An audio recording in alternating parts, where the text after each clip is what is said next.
সুপ্রভাত বন্ধুরা, সকলে কেমন আছো? আশা করি সকলে ভালো আছো। এটা হচ্ছে সোমবারের ব্লগটা। সোমবারে প্রচুর মাথার যন্ত্রণা করছিল, তার জন্য ভিডিও করে ছাড়তে পারিনি। আর দেখো, এই যে গোপাল সোনাকে তুলে দিয়েছি। গোপাল সোনাকে তুলে দেওয়ার পরে এই যে ভোলা মাছ নিয়ে আসা হয়েছে। ভোলা মাছ হবে, আর কলমির শাক হবে, নিম পাতা হবে, আর চাটনি হবে। এতটা প্রচুর মাথা যন্ত্রণা করছে, মানে বাঁ দিকে কপালের উপরটায়, মানে চোখে আর কানে আর মাথা, মানে সাইডটায় এত যন্ত্রণা হচ্ছে, তাকাতেই পাচ্ছি না। তাকালেই জল বেরোচ্ছে চোখ দিয়ে।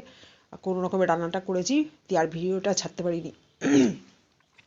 এবার পরের দিন, মানে পরের দিনকেও ছাড়তে পারিনি। পুরো মঙ্গলবারের দিন পুরো অফ, মানে জ্বর আর কাশি আর সর্দি হয়ে গেছে পুরো।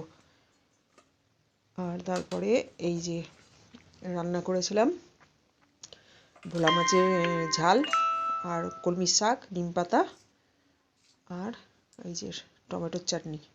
আর এটা বন্ধুরা পরের দিন আজকে হচ্ছে বুধবারের ব্লগটা ছেড়ে দিচ্ছি। আজকে সবাই কেমন আছো? আশা করি সকলে ভালো আছো, আর আমরাও ভালো আছি তোমাদের আশীর্বাদ আর ভালোবাসায়। আর দেখো, সমস্ত ঘর পরিষ্কার হয়ে গেছে। ঘরটা পরিষ্কার করার পরে এই যে কাপড়গুলোকে এইখানে রেখেছি, কেউ আসলে পরে সোফাটায় বুঝতে পারে। এই ঘরটা এখন লাগছে না, ঘরটাতে আমরা এই ঘরটাতে শুই। আর এই দেখো, এতগুলো ফুল তুলে নিয়েছি গোপাল সোনাকে তুলে দেওয়ার পর। অনেক প্রচুর ফুল হয়েছে, আরও ফুল ছিল তুলিনি। আর এই দেখো কী রান্না করছি। দেখো, ভাত বসিয়ে দিয়েছি, ভাতটা হবে হয়ে গেছে, মানে কি নামাবো আর কি। আর এই যে বাটা মাছ ভাজছি, সকালবেলা বাটা মাছ এসেছিলো, বাটা মাছ নিয়েছি। আর এই যে এইটা আলুটা আছে, টমেটো যাবে, আর ধনে পাতাটা যাবে, আর এই যে নিম পাতাটা করবো, আর এই যে টমেটোর চাটনি করবো। এই যে ভাত হয়ে গেছে। কি রান্না করেছি দেখে নাও।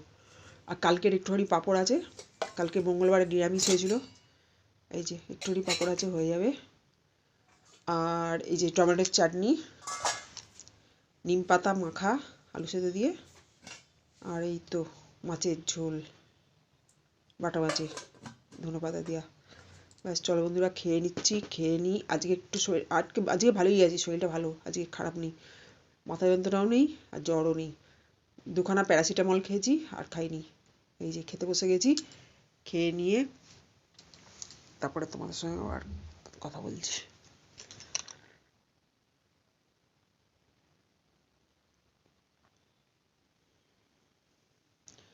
আর নিম পাতাটা দিয়ে কি ভালো লাগছে খেতে। জ্বর হয়েছে না কালকে, আর জ্বরের জন্য এই নিম পাতাটা দিয়ে খুব সুন্দর লাগছে খেতে। নিম পাতাটা দিয়ে খেয়ে নিই, তারপরে হাতটা ধুয়ে আসবো, দিয়ে তারপরে তরকারি মাখবো। আর এই যে দেখো বন্ধুরা, কুকুরগুলোকে, আমাদের যে বাড়িতে কুকুর ছিল, সারা রাত্রি চেঁচায়, কেউ ঢুকতে পারে না। ওই কুকুরগুলোকে কি বিষ খাইয়ে মেরে দিচ্ছে, জানো তো, কিছু খাইয়ে দিচ্ছে। মানে কিছুদিন অসুস্থ থাকার পর ওই মরে যাচ্ছে, মানে খাওয়া বন্ধ হয়ে যাচ্ছে, তারপরে মরে যাচ্ছে। কীরকম মানুষ এরা বলো তো। আর চলো বন্ধুরা, ব্লগটা যদি ভালো লাগে, একটু দোকানে যাচ্ছি, লাইক শেয়ার সাবস্ক্রাইব করে আমার পাশে থেকো, আমিও তোমাদের পাশে আছি। চলো, কালকের জন্য আবার আসছি। তখন সবাই ভালো থেকো, নিজের খেয়াল রেখো, সুস্থ থেকো। আজকের মতো এখানে রাখছি, টাটা।